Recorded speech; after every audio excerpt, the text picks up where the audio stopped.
Liebe Zuschauer, herzlich willkommen hier bei Martins Bike und ja, diesmal gibt es eine Velobike News. Ja, also für alle meine Velo-Abonnenten hier mal was für euch, denn immerhin gibt es diesmal ein Gewinnspiel. Ja, es gibt ein Gewinnspiel und in dem Fall gibt es heute mal den neuen Gepäckträger von Velo zu gewinnen und es gibt ein neues Fahrrad von Velo, das Velo Sub. Ja, da berichte ich auch drüber. Ich war nämlich bei der Produktvorstellung hier in Berlin und wir schauen uns auch mal die Billy Bonkers an. Ja, das habe ich euch ja versprochen in einem extra Video. Das schaffe ich nicht. Das machen wir hier, denn letztlich ist auch mein Fahrrad gestohlen worden. Ja, das ist die neueste News, aber wer bei Instagram ist, ja, der weiß das. Ja, habe ich es jetzt noch nicht erzählt, aber es ist leider so passiert. Ja. Da mache ich hier Werbung für einen Fahrradversicherer, bin aber selber tatsächlich nicht versichert. Also das werde ich tatsächlich für dieses oder nächstes Jahr dann nachholen. Ansonsten Velobike News, viel Spaß!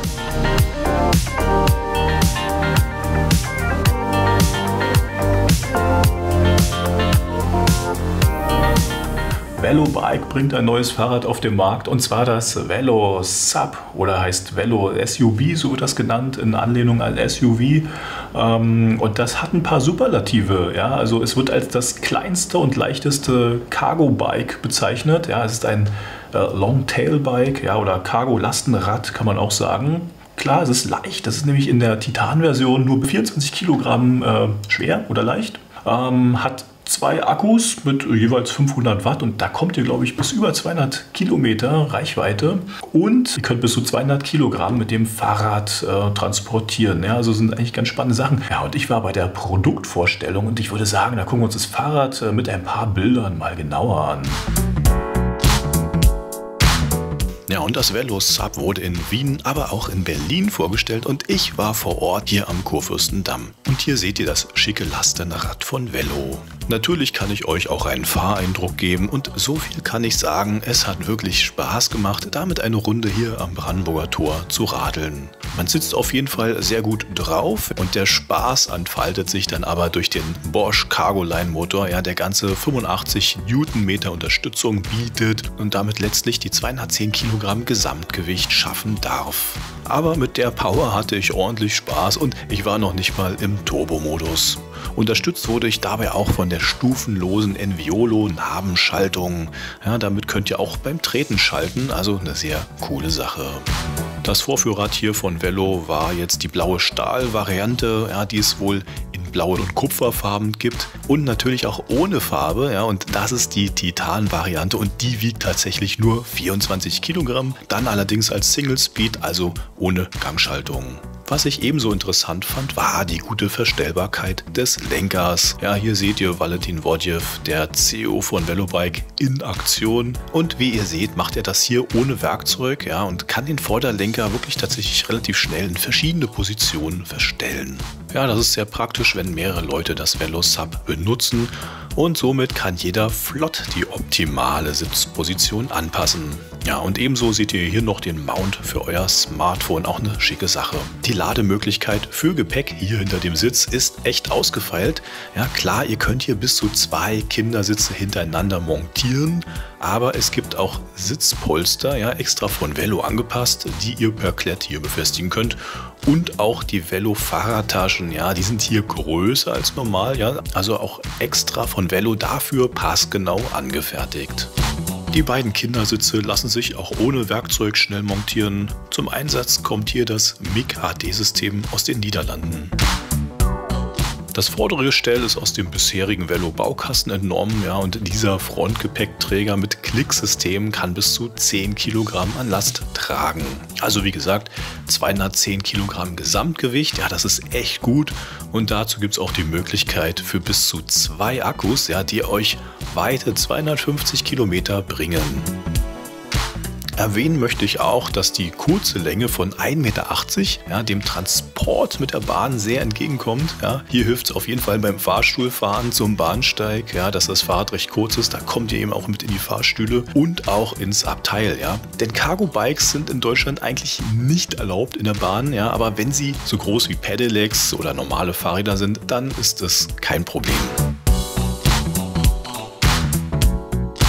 Und da hilft es natürlich auch, dass ihr das Lenkrad schlank machen könnt. Ja, also hier den Lenker in der Position verändern könnt. Und natürlich sind Faltpedalen verbaut, damit ihr das Sub schlank im Abteil abstellen könnt. Ebenso könnt ihr durch die geringen Baumaße das Velo SUV auch auf einem Gepäckträger, ja, hinten am Auto raufpacken. Würde mit einem langen Cargo-Bike nicht gehen, ja, aber hier beim Velo geht das, ja. Aber die Regel ist, dass das Fahrrad an beiden Seiten nicht mehr als 20 cm überstehen darf.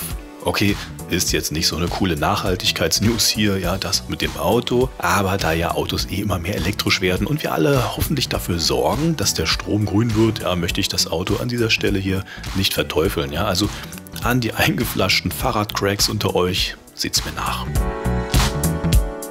Ja, die Billy Bonkers Reifen, ja, ich habe euch ja ein Video versprochen hier, weil ich die Reifen wirklich toll fand. Ja, also das kann ich schon mal so sagen. Auch wenn das Rad geklaut ist und mir jetzt ein bisschen Bildmaterial fehlt, erzähle ich euch einfach meine Erfahrung mit diesen Reifen. Ich habe sie auswechseln lassen. Vorher waren Schwalbe Marathon drauf. Auf jeden Fall war das erste Mal Fahren mit den Bonkers Reifen wirklich toll. Also es fühlte sich jetzt wieder mehr an wie ein Mofa, ja, wie so ein Mountainbike. Ja, ihr habt so ein bisschen so ein satteres, weicheres Aufliegen auf dem Untergrund. Ja, als Nachteil hätte man jetzt eben auch so ein bisschen mehr Geräusch, ja, eben wie beim Mountainbike. Das muss man bedenken. Aber ihr habt eine ganze Menge Vorteile. Ja. Komfort ist insgesamt ein bisschen besser, ja, aber wenn ihr jetzt so, ja, um die 4 Bar aufpumpt, ja, merkt ihr auch noch eine ganze Menge. Spannender wird es, wenn ihr runter geht, unter 3 Bar. Ich glaube, ich hatte einmal so 2,5 Bar drauf auf meinem Fahrrad und das war schon ziemlich cool. Also man fährt dann selbst auf so eine Bordsteinkante, fährt man irgendwie weich rauf. Das war schon ziemlich cool. Allerdings weiß ich nicht, ob ich das empfehlen könnte, weil ich denke, dass man sich so den Reifen auch auf Dauer kaputt machen kann. Also guckt, wählt so einen Kompromiss dazwischen. Ja, denn der Nachteil ist auch tatsächlich der Pannenschutz, das muss ich so sagen. Ja, der Pannenschutz ist wirklich ganz schlecht und ich hatte tatsächlich einen Platten, so nach ungefähr 200, 300 Kilometer auf dem Hinterrad. Ja, gut, ihr müsst wissen, ja, ich wohne hier in Berlin und hier sind überall Glassplitter von irgendwelchen Flaschen, von Touristen. Keine Ahnung, wer die hier auf den Boden schmeißt. Glassplitter überall und das ist mir am Alexanderplatz passiert. Ja, also ich habe gemerkt, dass ich da über irgendwas rüberfahre. Und ich glaube, so, ja, so 1 Kilometer weiter, plötzlich ging das relativ schnell, hatte ich den Platten. Ja, ich denke, da hat sich irgendein Glassplitter reingefressen. Also insofern, ja, achtet drauf. Oder ihr müsst wissen, Pannenschutz ist halt jetzt nicht so cool bei dem Reifen. Dafür überwiegen aber eben die Vorteile. So, Komfort habe ich eben schon ein bisschen was zu erzählt. Was aber wirklich und noch viel besser ist, ist echt dieses Fahrverhalten auf Untergrund. Also Asphalt, manchmal hat man so ein bisschen Rollsplit, ja, im Winter, nach dem Winter. Und es war immer so mit dem Schwalbe Marathon-Reifen, wenn du zu eng in eine Kurve gehst, ja, hatte ich ein unsicheres Gefühl oder man kann auch wegrutschen, nicht so toll. Und mit den Billy Bonkers ist das echt viel besser. Ja, deswegen sollt ihr jetzt nicht unvorsichtig fahren, aber ihr habt wirklich einen besseren Halt im Untergrund und das steigert echt den Spaßfaktor. Ja? Das kann ich wirklich so sagen. Und noch viel besser ist es im Wald, auf Waldboden. Da habt ihr ja auf so lockeren Untergrund einen viel besseren Halt. Und auch bei Sand, ja, bei Sand kommt ihr mit dem Elektromotor vom Velobike Plus zum Beispiel, da kommt ihr gar nicht durch. Aber mit dem Bonkers geht das, ja, auch nicht perfekt, aber ja, wenn ihr durch so einen Sandwaldweg fahrt, dann geht das. Ja? Und das fand ich schon echt beeindruckend bei diesem Reifen. So, dann Thema Regen, da kann ich gar nicht so viel zu sagen. Ich glaube, es ist okay bei Nässe. Ich bin auch bei Nässe mal gefahren, aber ich kann mich jetzt an nichts Positives, auch an nichts Negatives erinnern. Ich denke, da ist der Reifen gut. Rollgeräusche habe ich schon gesagt. Ja. Es gibt diesen Reifen auch in 3 Farben, in Schwarz, in hellbraun und in dunkelbraun. Ich hatte ihn in dunkelbraun gehabt. Ja, also alle Aufnahmen, die ihr seht bei Instagram, auf meinem YouTube-Kanal sind mit dieser dunkelbraunen Farbe gemacht. So, das zu dem Bonkers-Reifen und ja, ich habe ja eben gesagt, dass das Rad gestohlen wurde, aber ich habe ja schon wieder ein neues Velo. Ja, ich kann es nicht lassen. Das Velobike passt halt so zu meinem Alltag am besten. Ich will nicht sagen, dass es perfekt ist. Ja? Andere Falträder haben in anderen Situationen oder Dingen, Punkten vielleicht sogar Vorteile. Aber das Velo bietet für meinen Alltag so die meisten Vorteile, die ich brauche. Und deswegen ist es einfach dieses Fahrrad. Das heißt natürlich trotzdem, das hier ist ein Fahrradkanal. Und es soll auch weiterhin um Fahrräder gehen und auch um andere Falträder, die ich ja auch testen möchte. Aber das nur so als Hinweis für euch, falls ihr euch fragt, warum ich schon wieder ein Velo fahre. Ja, und deswegen kommen wir zum Gewinnspiel und an alle Velo-Abonnenten und Interessenten, die ein Velobike haben, ja, macht mit. Zu gewinnen gibt es eben diesen Gepäckträger und jetzt hole ich mal schnell mein Handy. Ich verbinde mich mal schnell mit meinem Velo, mit dem CEOS-Antrieb und da gucken wir mal auf den aktuellen Kilometerstand. So, und mein Handy brauche ich, weil das ist jetzt hier eine Schätzfrage. Ja, könnt ihr gar nicht wissen, die Antwort. Ja, und zwar solltet ihr schätzen, meinen Kilometerstand von meinem CEOS. Auch wenn es ein neues Rad ist, aber er ist eben schon wieder dreistellig. Ja, nicht vierstellig, nicht zweistellig, dreistellig. Schreibt eure Schätzungen in die Kommentare. Ich drehe jetzt mal das Handy. So. Und wer die Zahl trifft oder am nächsten dran ist, ja, der gewinnt diesen Velo-Gepäckträger. Ja, das war mein Velo-Quiz. Und ja, jetzt würde ich sagen, schauen wir uns den Velo-Gepäckträger etwas näher an. Ach Leute, falls ihr meinen Fahrradkanal ja, mit Schwerpunkt auf elektrische Falträder irgendwie toll findet, ja, könnt ihr das natürlich auch mal gerne unterstützen. Es gibt unter dem Video einen PayPal-Link oder diese Super-Thanks, ja, gibt es neuerdings auch. Oder ja, ihr könnt einfach mal die Werbung laufen lassen. Das geht auch. Endlich, werden einige sagen, den neuen Velo-Gepäckträger ja, gibt es seit Sommer 2022 und ist eine tolle Ergänzung für alle, die ihr Gepäck gern in der Fahrradtasche aufbewahren. Bisher konntet ihr vorn auf dem Frontgepäckträger bis zu 10 Kilogramm zuladen. Ihr habt die Möglichkeit, Taschen in den Zwischenrohren zu befestigen und unterm Sattel ist auch noch Platz für Gepäck. So sah das zum Beispiel bei mir auf meiner Isar-Radreise aus. Ja, wer die Tour nicht kennt, ja, dem verlinke ich hier dieses Video mal an dieser Stelle. Aber jetzt habt ihr eben auch die Möglichkeit, euer Gepäck in bis zu 2 Gepäcktaschen zu verstauen. Ja, und obendrauf auf diesen Gepäckträger passt auch noch Zeugs. Ja, also insgesamt 20 Kilogramm Gepäck könnt ihr hier befestigen. Denkt aber an das zulässige Gesamtgewicht vom Velo. Das sind nämlich 125 Kilogramm. Der Gepäckträger ist aus Aluminium und wiegt ca. 1,1 Kilogramm. Wenn ihr mit Gepäck reist, achtet darauf, dass die Taschen eine Möglichkeit haben, ja, dass ihr sie als Rucksack oder mit einem Tragegurt benutzen könnt. Damit werdet ihr dann zum Lastenesel, ja, aber es bietet euch die Möglichkeit, das Velo ja, vom Gepäck zu befreien und ihr könnt es dann, das Velo, wieder ganz klein falten. Gepäck am Velo kann nämlich beim Falten stören. Ja, zum Beispiel hatte ich immer Probleme mit den Taschen zwischen den Stangen, weniger beim Fahren, aber viel mehr beim Faltprozess, denn je nachdem, wie voll die Taschen waren, ja, kann sich das störend auf die Faltungen auswirken und auch beim Transport, wenn ihr das Velo zum Beispiel rollen wollt. Ergo, der Gepäckträger für die Taschen ist echt eine willkommene Sache und wir schauen uns das mal an.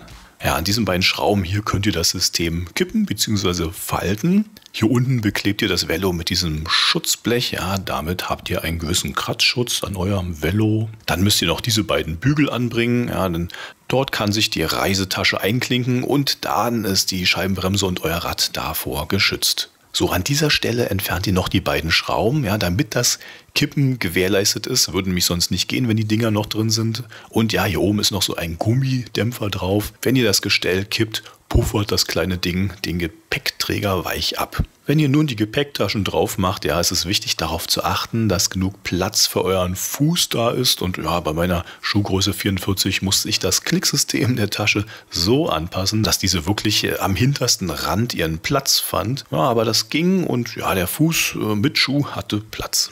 Und auch interessant bestimmt, ja, wie faltet sich denn das Velo mit dem Gepäckträger?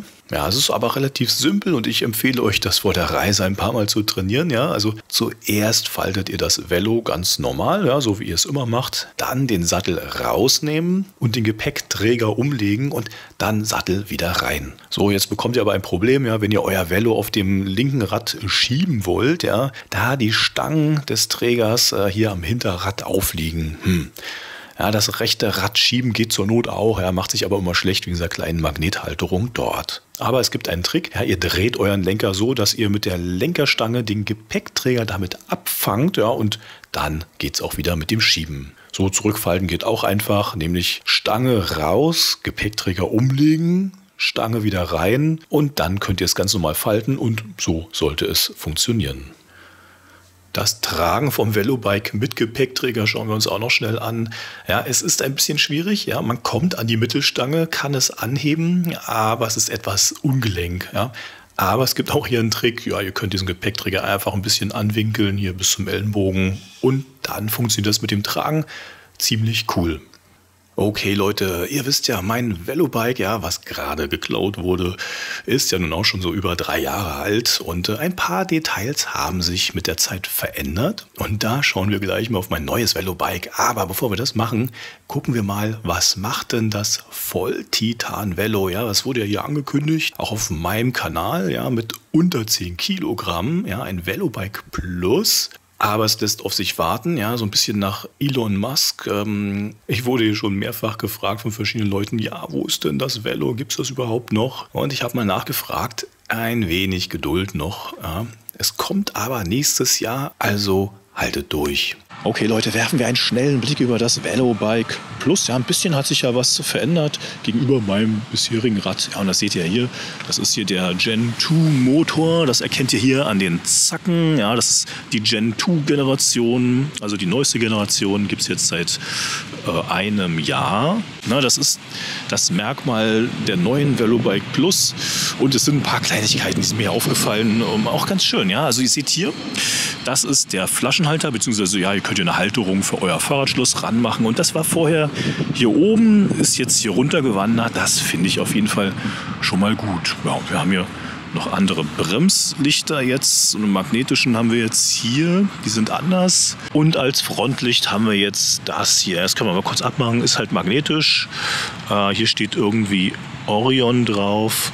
Ich mache das für euch mal an. Das ist Stufe 1. Stufe 2. Es blinkt. Oh, noch schneller. Toll, damit kann man Fotos machen. So, hier leuchtet es. Also es ist nur der Ring. Das sieht jetzt hier so ein bisschen aus, ob die ganze Fläche leuchtet, ist nur der Ring. Und jetzt leuchtet es noch einen Tick stärker. Und wenn man es aushaben will, dann oben, ich glaube, einen Tick länger draufdrücken und dann ist es aus. So. Aber ich empfehle euch 2 Sigma-Lampen, die habe ich euch unter dem Video verlinkt. Ja, einfach weil, ja, diese Lampe selbst, ich meine, die ist ja sehr tief. Wenn ihr jetzt hier Gepäck drauf habt, ja, dann ist die auch wieder verdeckt. Also es ist schon gut, hier oben eine Lampe zu haben. Und die Sigma Blade, so heißt die, glaube ich, die ich euch empfehlen würde, ja, Link unter dem Video, die könnte man hier oben ranmachen. Und die Sigma Sports, ich glaube, mit der Zahl 80, die kann man dann oben ranmachen und ihr habt auch einen besseren Blickwinkel, wenn es oben ist, als hier unten. Ja. Und die leuchtet euch ja auch nicht die Straße, sondern ist eigentlich nur so ein Erkennungslicht. Neu ist auch der Fahrradsattel, ja, zwar immer noch von Selle Royal, allerdings ja, ein bisschen anders gepolstert, vielleicht ein bisschen weicher. Für mich ist es okay, wie er sich sitzt. Was mir fehlt, ist jetzt hier dieses Loch, ja, das gab es im vorigen Sattel. Das fand ich immer super, weil man konnte beim Schieben so schön die Hand hier reinmachen und konnte eigentlich das Fahrrad ganz gut greifen. Das ist jetzt, geht irgendwie auch, muss ich mich dran gewöhnen, aber das war vorher ein Tick schöner. So, dann haben wir hier natürlich noch die Schlumpfschaltung.